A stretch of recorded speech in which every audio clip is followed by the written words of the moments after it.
جی تو آیت نمبر 49 سے بنی اسرائیل کی تاریخ کا سلسلہ شروع ہو رہا ہے۔ اللہ تعالیٰ نے 2 دفعہ جو ہم نے ابھی پڑھا ہے گزشتہ 3-4 ایام میں، اللہ تعالیٰ نے 2 دفعہ بنی اسرائیل کو مخاطب کر کے فرمایا کہ اذکروا نعمتی التی انعمت علیکم، میرے وہ احسان یاد کرو، میرے وہ انعام یاد کرو جو میں نے تم پر کیے، میری نعمتیں جو تم پر انعام ہوئیں اور میں نے تم پر احسانات کیے، میرے ان احسانات کو یاد کرو۔ یہ ہم نے 2 دفعہ پڑھا ہے۔ اللہ تعالیٰ کے وہ کون سے احسانات تھے اور انعامات تھے، اب ان کا سلسلہ شروع ہو رہا ہے یہاں سے۔ یہ احسان، یہ احسان، یہ انعام، یہ انعام، ان میں سے اللہ تعالیٰ نے شروع فرمایا کہ جب تمہیں فرعونیوں سے نجات دلائی، جو تمہیں بہت تکالیف اور دکھ دیا کرتے تھے، تمہارے بیٹوں کو ذبح کر دیتے تھے، قتل کر دیتے تھے، اور تمہاری بیٹیوں کو اور عورتوں کو زندہ چھوڑ دیتے تھے، تمہارے لیے بہت بڑی آزمائش تھی۔ بنی اسرائیل، یہ ہم مختصراً سمجھ چکے ہیں۔ حضرت یعقوب علیہ السلام کے 12 بیٹے، ان کی جو اولادیں آگے ہوئی ہیں اور ان کی نسلیں، یہ بنی اسرائیل کہلائے ہیں۔ حضرت یوسف علیہ السلام مصر کے حکمران بنے، حضرت یوسف علیہ السلام مصر کے حکمران بنے تو اپنے والدین کو اور اپنے بھائیوں کو سب کو مصر بلا لیا۔ یہ آغاز تھا بنی اسرائیل کا۔ یہ لوگ مصر میں آ کے آباد ہوئے اور پھر ان کی اولادیں آگے پوری ایک نسل در نسل اللہ تعالیٰ کی طرف سے ان پر انعام بھی ہوا، نبوتیں بھی ملی، ان کو عطا ہوئیں۔ لیکن ان کا معاملہ بالکل وہی تھا جو ہندوستان میں مسلمانوں کے ساتھ تھا۔ اچھا وقت گزارنے کے بعد، عروج کا وقت گزارنے کے بعد، جس طرح ہندوستان میں مسلمانوں کے اوپر 2 قومیں مسلط ہو گئی تھیں، ایک انگریز اور ایک ہندو۔ ہندو خیر اتنا مسلط نہیں تھا، لیکن انگریز مسلط تھا اور ہندو انگریز کے ساتھ مل چکا تھا۔ بعینہ ہی یہی کیفیت تھی بنی اسرائیل کے ساتھ کہ قبطی قوم وہاں پر ان پر مسلط ہو چکی تھی، غالب ہو چکی تھی، اور اس کے ساتھ کچھ اور چھوٹی اقوام، وہ بھی ان قبطیوں یعنی فرعونیوں کہہ لیجئے، قبطی قوم تھی بیسیکلی، تو ان فرعونیوں کے حلیف بن چکے تھے باقی قومیں۔ مظلوم قوم تھی بنی اسرائیل، اور اس بنی اسرائیل کے اوپر حد درجہ ظلم ہوتا تھا، جیسے ہندوستان میں مسلمانوں کے اوپر حد درجہ ظلم ہوتا تھا۔ سر سید احمد خان نے ایک مضمون لکھا تھا، اس مضمون میں انہوں نے ایک جملہ لکھا تھا جو ہندوستان کے مسلمانوں کی کیفیت کو ظاہر کرتا ہے۔ لکھا تھا کہ آسمان سے کوئی بلا نہیں اترتی تھی جو کسی نہ کسی مسلمان کا گھر نہ دیکھتی، یعنی جو بھی مصیبت اترتی تھی وہ مسلمانوں کے اوپر اتر رہی تھی۔ اور اسی موقع پر وہ محاورہ بھی ایجاد ہوا کہ نزلہ بر عضو ضعیف، مسلمان کمزور تھے، ہر تکلیف، دکھ، مصیبت، پریشانی وہ انہی کے اوپر آتی تھی۔ یہی کیفیت بنی اسرائیل کے ساتھ تھی فرعونیوں کے زمانے میں، قبطیوں کے زمانے میں۔ تب اللہ رب العزت نے ان پر احسان فرمایا، اور وہ احسان یہ فرمایا کہ سیدنا حضرت موسیٰ علیہ السلام کو اور سیدنا حضرت ہارون علیہ السلام، ان 2 کو نبی بنا کر بھیجا۔ ان دونوں کا 2 بڑے مقاصد تھے، ان دونوں انبیاء علیہم السلام کے 2 بڑے مقاصد تھے۔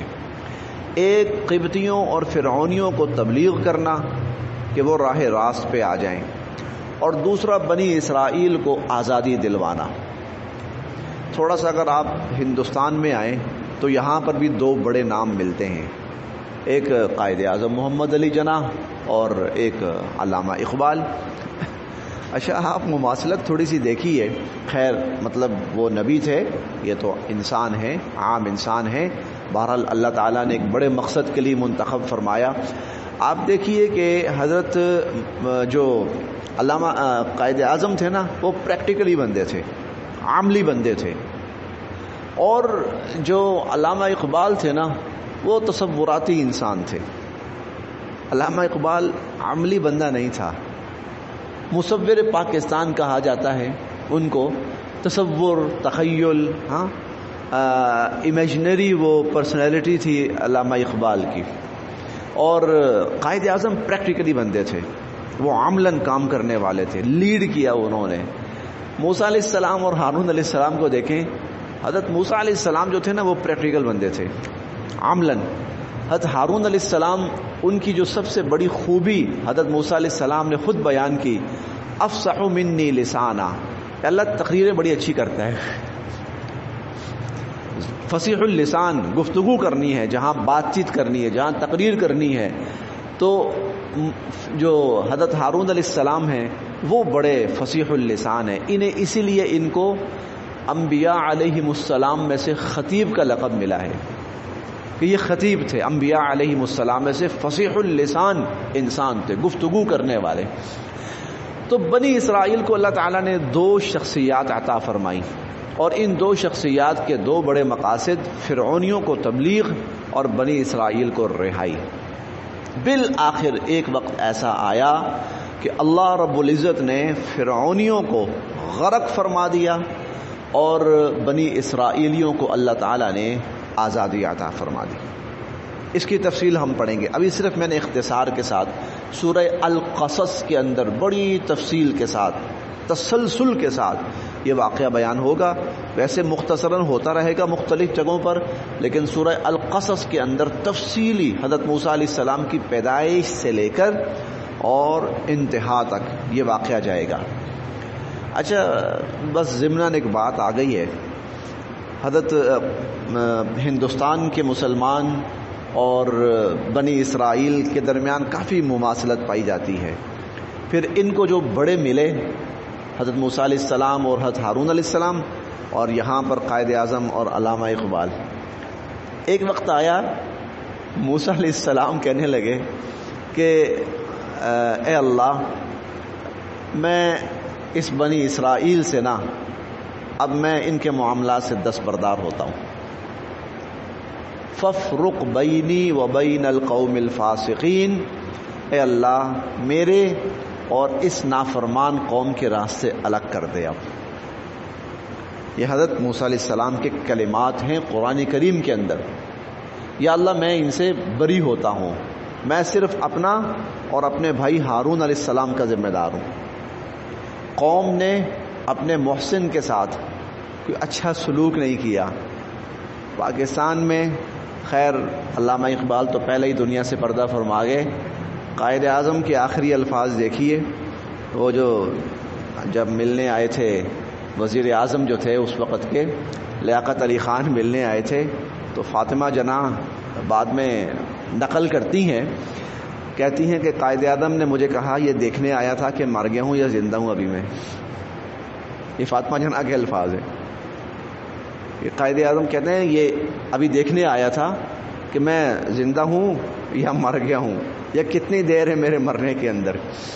اور آپ نے کچھ دن پہلے بھی پڑھا ہوگا ایمبولینس نہیں پہنچنے دی گئی قائد اعظم تک. تو یہ بڑی مماثلت ہے ان دونوں قوموں کے درمیان اور ان دونوں قوموں کو ملنے والے رہنماؤں اور ان کے طریقہ کار کے درمیان.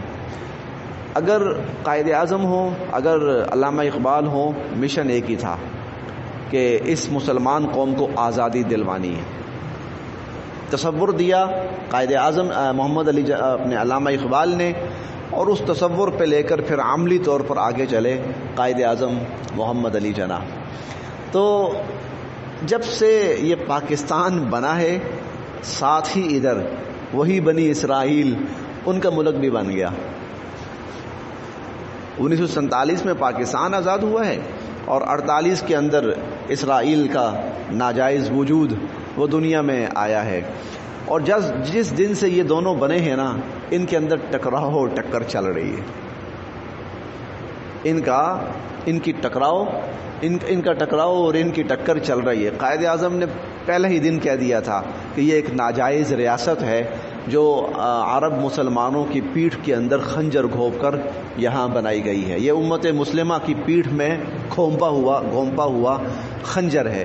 یہ قائد اعظم محمد علی جناح کے الفاظ تھے. انہوں نے کہا تھا کہ پاکستان اس کو تسلیم کرنے کا تصور بھی نہیں کر سکتا. تو یہ ان کی نا چکلش روز اول سے ہی چلی آ رہی ہے اور ابھی تک چل رہی ہے. دعا کرتے ہیں اللہ پاک حق کو یہاں پر غلبہ عطا فرمائے اور باطل کو اللہ پاک نیست و نابود فرمائے. تو وہ اللہ کے جو احسانات تھے، بنی اسرائیل کو نجات عطا فرمائی فرعونیوں سے جبکہ وہ مظلوم تھے، جبکہ وہ بے بس تھے، اور ان کو نجات دلانے کے لیے 2 نبی بھیجے اللہ تعالیٰ نے. یہاں اس کا تذکرہ ہو رہا ہے. دیکھیے جی، وَإِذْ نَجَّيْنَاكُمْ، اور جب ہم نے تمہیں نجات دی، من آل فرعون، فرعونیوں سے، یسومونکم سوء العذاب، وہ تمہیں بدترین تکالیف دیا کرتے تھے. یذبحون، ذبح کر ڈالتے تھے، ابناءکم، تمہارے بیٹوں کو، ویستحیون، اور زندہ چھوڑ دیتے تھے، نساءکم، تمہاری عورتوں کو. اچھا، اب یہ جو ان کا طریقہ تھا کہ بچوں کو قتل کر دینا اور بچیوں کو زندہ چھوڑ دینا، اس کی بیسیکلی ریزن یہ تھی کہ فرعون کو کسی نے، یہ اس کے نجومیوں نے، آج کل ایجنسیز ہوتی ہیں، تب نجومی ہوا کرتے تھے، انہوں نے اطلاع دی کہ یہ جو بنی اسرائیل ہے ان کے اندر ایک بچہ پیدا ہوگا جو اس قبطی سلطنت کے اور فرعونی سلطنت کے زوال کا سبب بنے گا. ایک بچہ ان بنی اسرائیلیوں میں پیدا ہوگا. جب اس کو یہ پتا چلا فرعون کو، تو اس نے اس کا حل اپنی دانست میں یہ نکالا کہ ان کے جو بچے پیدا ہوں مارنے شروع کر دو، بچے قتل کر دو، بچیوں کو چھوڑ دو، ان سے ہمیں کوئی نقصان نہیں پہنچنے لگا، بلکہ الٹا بچیوں سے ہم فائدہ اٹھائیں گے. البتہ ان کے جو بچے ہیں، بیٹے جو ان کے پیدا ہوں، ان کو قتل کرنا شروع کر دو. چنانچہ محدثین کرام لکھتے ہیں کہ تقریباً کوئی 70,000 کے قریب بچہ قتل کیا گیا. یذبحون ابناءکم، وہ تمہارے بیٹوں کو ذبح کر ڈالتے تھے. وَيَسْتَحْيُونَ نِسَاءَكُمْ، اور تمہاری بیٹیوں کو وہ زندہ چھوڑ دیتے تھے. وَفِي ذَلِكُمْ بَلَاءٌ مِّن رَبِّكُمْ عَظِيمٌ، اور اس میں بہت بڑی آزمائش تھی تمہارے پروردگار کی طرف سے. یہ ہم کل پڑھ چکے تھے. آگے دیکھتے ہیں جی. وَإِذْ، اور جب، وَإِذْ، اور جب، یعنی وہ وقت یاد کرو جب، فرقنا، فرق پھاڑ دیا، فرق پھاڑ دیا، نا ہم نے، وَإِذْ فرقنا، اور جب ہم نے پھاڑ دیا، بکم، تمہارے لیے، اے بنی اسرائیل تمہارے لیے، البحر، سمندر کو، اور جب ہم نے سمندر کو تمہارے لیے پھاڑ دیا. فَأَنْجَيْنَاكُمْ، پس انجینا، ہم نے نجات دی، کم، تمہیں، فَأَنْجَيْنَاكُمْ، پس ہم نے تمہیں نجات دی. وَأَغْرَقْنَا، یہ اردو کا لفظ ہے، غرق ہو جانا، ڈوب جانا. وَأَغْرَقْنَا، اور ہم نے غرق کر دیا، اور ہم نے ڈبو دیا، آل فرعون، فرعونیوں کو. وَأَغْرَقْنَا آل فرعون، اور ہم نے فرعونیوں کو ڈبو دیا. وَأَنْتُمْ، اور تم، تنظرون، یہ اپنی آنکھوں سے دیکھ رہے تھے. وَأَنْتُمْ تنظرون، اور تم یہ منظر اپنی آنکھوں سے دیکھ رہے تھے. وَإِذْ فَرَقْنَا بِكُمُ الْبَحْرَ، اور جب ہم نے سمندر کو پھاڑ دیا تمہارے لیے. فَأَنْجَيْنَاكُمْ، تمہیں نجات دی. وَأَغْرَقْنَا آلَ فِرْعَوْنَ، اور فرعونیوں کو ڈبو دیا. وَأَنْتُمْ تَنْظُرُونَ، اور تم یہ سب دیکھ رہے تھے، اپنی آنکھوں سے دیکھ رہے تھے. حضرت موسیٰ علیہ السلام کو اللہ تعالیٰ نے حکم فرمایا راتوں رات بنی اسرائیل کو لے کے نکلیے. موسیٰ علیہ السلام بنی اسرائیل کو لے کے نکلے. اللہ تعالیٰ نے جو راستہ بتلایا وہ تھا سمندر. بنی اسرائیل موسیٰ علیہ السلام چلتے چلتے سمندر کے قریب پہنچ گئے. بحر قلزم ہے اس کے پاس پہنچ گئے. اب ظاہر ہے کہ فرعون اور اس کی قوم کو پتہ تو چل گیا. پیچھے فرعون اپنے پورے لاؤ لشکر سمیت کہ اب ان کا خاتمہ کر کے چھوڑنا ہے. جب سمندر کے قریب پہنچے، آگے سمندر، پیچھے فرعون اور اس کی قوم، تو بنی اسرائیل کہنے لگے یا موسیٰ انا لمدرکون. اچھا، اس کا نا ترجمہ تو کچھ اور ہے، لیکن اس قوم کے مزاج اور اس کی نفسیات کو سامنے رکھتے ہوئے جو اس کا مفہوم بنتا ہے وہ یہ ہے موسیٰ مروا دیا، موسیٰ مروا دیا. آگے سمندر، پیچھے فرعون. تو موسیٰ علیہ السلام نے فرمایا ان معی ربی سیہدین، اللہ میرے ساتھ ہے، وہ راستہ بنائیں گے. اللہ تعالیٰ نے حضرت موسیٰ علیہ السلام سے فرمایا کہ آپ اس پانی کے اوپر لاٹھی ماریے.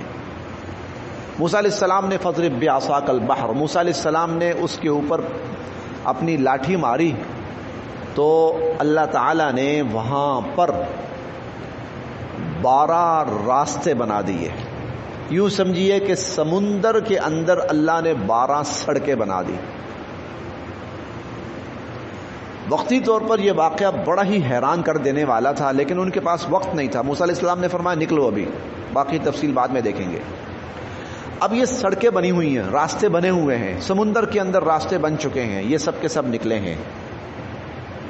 یہ کافی حد تک آگے جا چکے ہیں. فرعون پیچھے آیا، عجیب و غریب منظر. سوچنے کا وقت نہیں ہے، بعد میں سوچیں گے کیا ہوا کیسے ہوا، ابھی تو چلو ان کو پکڑو. اب بنی اسرائیل عبور کر گئے ہیں اور فرعونی پیچھے آ رہے ہیں. جب یہ فرعونی بالکل بیچ میں، سمندر کے بیچ میں پہنچے تو اللہ تعالیٰ نے سمندر کو حکم دیا چبل مل جا. اب وہ پانی سارے کا سارا یوں ملا، راستے نیچے بیٹھ گئے اور فرعون اور اس کا پورا لشکر وہیں غرق ہو گیا. وَإِذْ فَرَقْنَا بِكُمُ الْبَحْرَ، اور جب ہم نے سمندر کو پھاڑ دیا تمہارے لیے. فَأَنْجَيْنَاكُمْ، پھر تمہیں ہم نے نجات دی. وَأَغْرَقْنَا آلَ فِرْعَوْنَ، اور فرعونیوں کو ہم نے ڈبو دیا. وَأَنْتُمْ تَنْظُرُونَ، اور تم یہ دیکھ رہے تھے.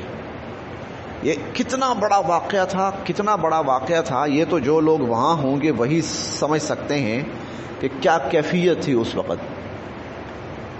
اب اندازہ لگائیے کہ نبی اللہ کا کیسا مقرب ترین بندہ ہوتا ہے اور اس کے ہاتھ پر اللہ کتنے بڑے بڑے واقعات ظاہر فرماتے ہیں کہ نبی کا سمندر پہ لاٹھی مارنا اور سمندر کے اندر راستے بن جانا، اور ایک نہیں دو نہیں، تقریباً کوئی 12 پکے راستے بن جانا، اور اس قوم کا خیر و عافیت کے ساتھ وہ اتنا لمبا راستہ طے کر جانا، اور پیچھے سے فرعون کا تقریباً 5.5 یا 6 لاکھ کے قریب لشکر، پاکستان کی فوج کے قریب قریب ہے تقریباً.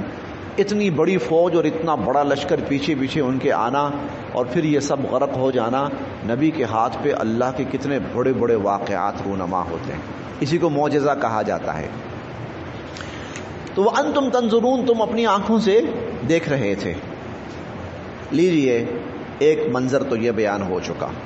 تمہیں اس طرح ہم نے فرعونیوں سے نجات عطا فرمائی. وَإِذْ، اور جب، وَإِذْ، اور جب، وَعَدْنَا، ہم نے وعدہ لیا، موسیٰ، حضرت موسیٰ علیہ السلام سے، 40 لیلتاً، راتوں کا. وَإِذْ اور جب وَعَدْنَا ہم نے وعدہ لیا موسیٰ حضرت موسیٰ علیہ السلام سے 40 لیلتاً راتوں کا. وَإِذْ وَعَدْنَا مُوسَىٰ 40 لیلہ اور جب ہم نے حضرت موسیٰ علیہ السلام سے 40 راتوں کا وعدہ لیا. ثم پھر اتخذتم تم نے بنا لیا. اتخذتم تم نے بنا لیا العجل بچھڑے کو معبود. ثم اتخذتم العجل پھر تم نے بچھڑے کو معبود بنا لیا. من بعدہ من سے بعد ہی اس موسیٰ علیہ السلام کے جانے کے بعد. موسیٰ علیہ السلام کے جانے کے بعد تم نے بچھڑے کو معبود بنا لیا.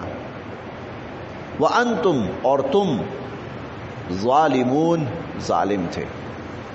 وَأَنْتُمْ ظالمون اور تم اس وقت ظالم تھے.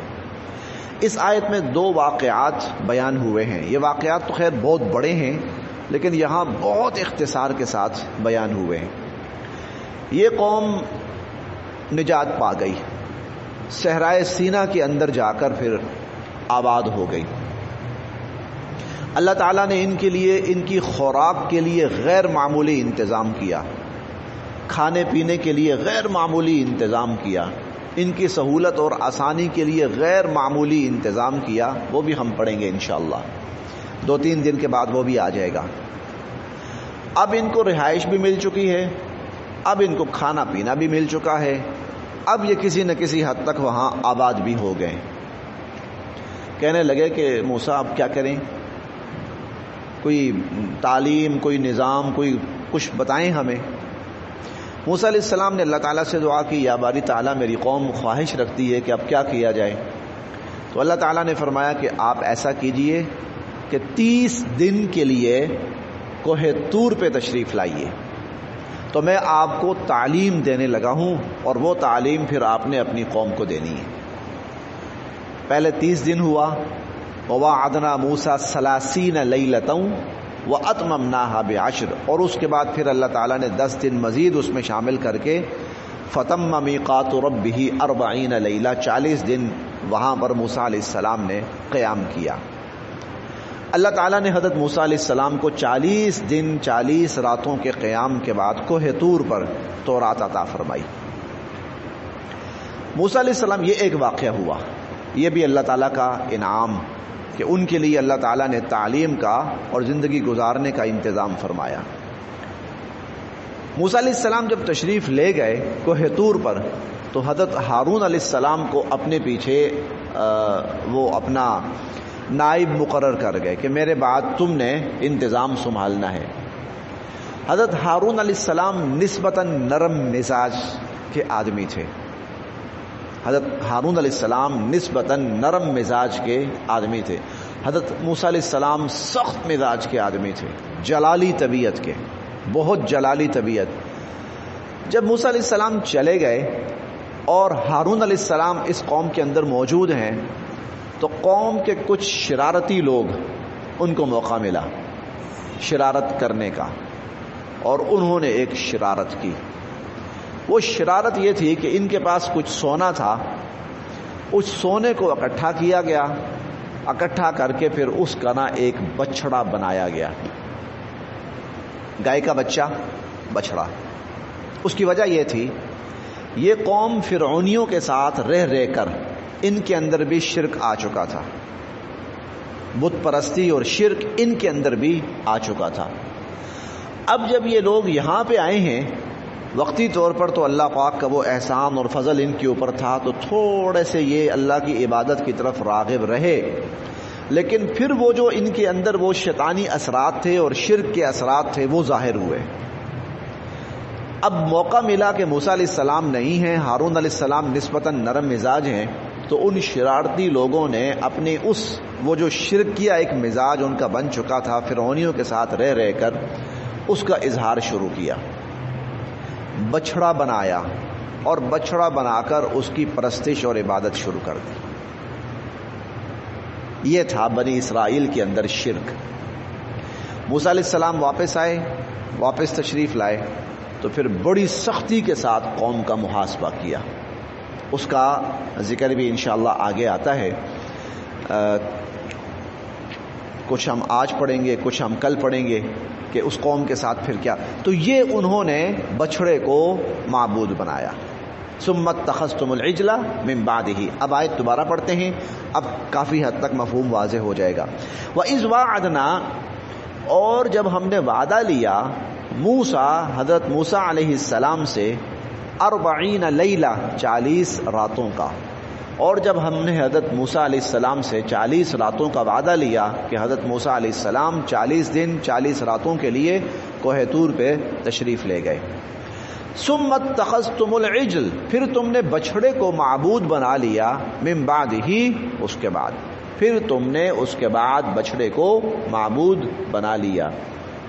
وانتم، اور تم ظالمون، ظالم تھے، اس وقت تم ظالم تھے۔ ظالم کا ایک معنی مشرک بھی ہے، ظالم کا ایک معنی مشرک بھی ہے۔ تو وَأَنْتُمْ ظَالِمُونَ، اس وقت تم شرک کرنے والے تھے۔ یہ میں اس لیے کہہ رہا ہوں کہ اللہ تعالیٰ خود قرآن کریم میں فرماتے ہیں اِنَّ الشِّرْكَ لَظُلْمٌ عَظِيمٌ، کہ شرک بہت بڑا ظلم ہے۔ لہذا مشرک کے لیے اکثر جگہوں پر ظالم کا لفظ استعمال ہوگا، قرآن کریم میں ہم پڑھیں گے، مشرک کے لیے اکثر جگہوں پر ظالم کا لفظ استعمال ہوگا۔ تو وَأَنْتُمْ ظَالِمُونَ، اور تم پھر اس وقت بچھڑے کو معبود بنا کر تم مشرک ہو گئے تھے، تم شرک کرنے والے تھے۔ ثم، پھر عفونا، عفو درگزر کیا، نہ ہم نے، ثم عفونا، پھر درگزر کیا ہم نے، عنکم، تم سے، عن سے، کم، تم، ثم عفونا عنکم، پھر ہم نے تم سے درگزر کیا، من بعد ذالک، من سے، بعد، بعد، ذالک، اس، من بعد ذالک، اس کے بعد، ثم عفونا عنکم من بعد ذالک، پھر اس کے بعد ہم نے تم سے درگزر کیا، تمہیں معاف کیا ہم نے، لعل، تاکہ، کم، تم، تشکرون، شکر ادا کرو، لعلکم تشکرون، تاکہ تم شکر ادا کرو۔ ثم عفونا عنکم، پھر ہم نے تم سے درگزر کیا، من بعد ذالک، اس کے بعد، لعلکم تشکرون، تاکہ تم شکر بجا لاؤ۔ بس جی آج ہم یہاں تک پڑھتے ہیں۔